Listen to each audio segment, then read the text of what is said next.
सोने की मछली। बहुत समय पहले एक गरीब मछुआरा अपनी पत्नी के साथ समुद्र के किनारे एक छोटे से गांव में रहता था। वे बहुत ईमानदार थे, लेकिन बेहद गरीब। मछुआरा हर दिन समुद्र में जाता और मछलियां पकड़कर बेचता था, जिससे घर चल पाता। एक दिन मछुआरा हमेशा की तरह अपनी नाव लेकर समुद्र में गया। उसने जाल फेंका और कुछ देर बाद उसे जाल भारी महसूस हुआ। जब उसने जाल बाहर निकाला तो उसने देखा कि उसमें एक सुनहरी मछली फंसी हुई थी। मछली किसी साधारण मछली जैसी नहीं थी। वह चमक रही थी और उसकी आंखों में अजीब सी बुद्धिमानी झलक रही थी। जैसे ही मछुआरे ने उसे पकड़ा, मछली ने इंसानों की तरह बोलना शुरू किया। मछली, कृपया मुझे छोड़ दो।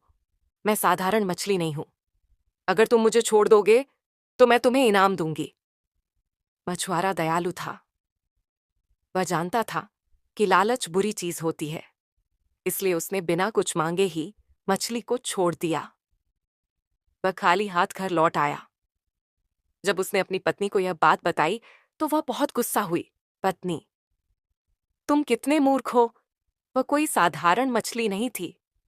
अगर वह तुम्हें इनाम देने को तैयार थी तो तुम्हें कुछ मांग लेना चाहिए था। पत्नी के जोर देने पर मछुआरा अगले दिन फिर समुद्र किनारे गया और मछली को बुलाया। आश्चर्यजनक रूप से मछली सचमुच पानी से बाहर आई और बोली, क्या चाहिए मछुआरे?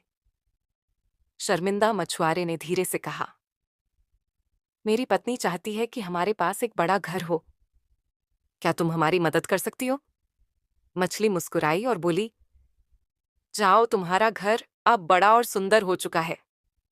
जब मछुआरा घर पहुंचा तो उसने देखा कि उसकी टूटी फूटी झोपड़ी की जगह एक सुंदर बड़ा घर खड़ा था। लेकिन उसकी पत्नी अब भी संतुष्ट नहीं थी। कुछ दिनों बाद पत्नी ने फिर से कहा, अगर मछली सच में जादुई है तो हमें राजा रानी क्यों नहीं बन जाना चाहिए? मछुआरा दुखी मन से फिर समुद्र किनारे गया और मछली को पुकारा। मछली ने उसकी दूसरी इच्छा भी पूरी कर दी। अब वे राजा रानी बन गए। समय बीतता गया, लेकिन मछुआरे की पत्नी की इच्छाएं बढ़ती ही गईं। अब वह चाहती थी कि वह पूरे संसार की महारानी बने, बादलों और समुद्रों की भी स्वामिनी हो। डरते डरते मछुआरा फिर मछली के पास गया और उसकी पत्नी की नई मांग बताई। अब की बार मछली का चेहरा गंभीर हो गया। उसने कोई की जवाब नहीं दिया, बस पानी में डुबकी लगाकर गायब हो गई। जब मछुआरा घर लौटा तो उसने पाया कि उनका बड़ा महल गायब हो चुका था। उनकी सारी संपत्ति चली गई थी। वे फिर से उसी पुरानी झोपड़ी में थे। सीख, लालच कभी खत्म नहीं होता, लेकिन इसका परिणाम हमेशा विनाशकारी होता है। संतोष में ही सच्चा सुख है।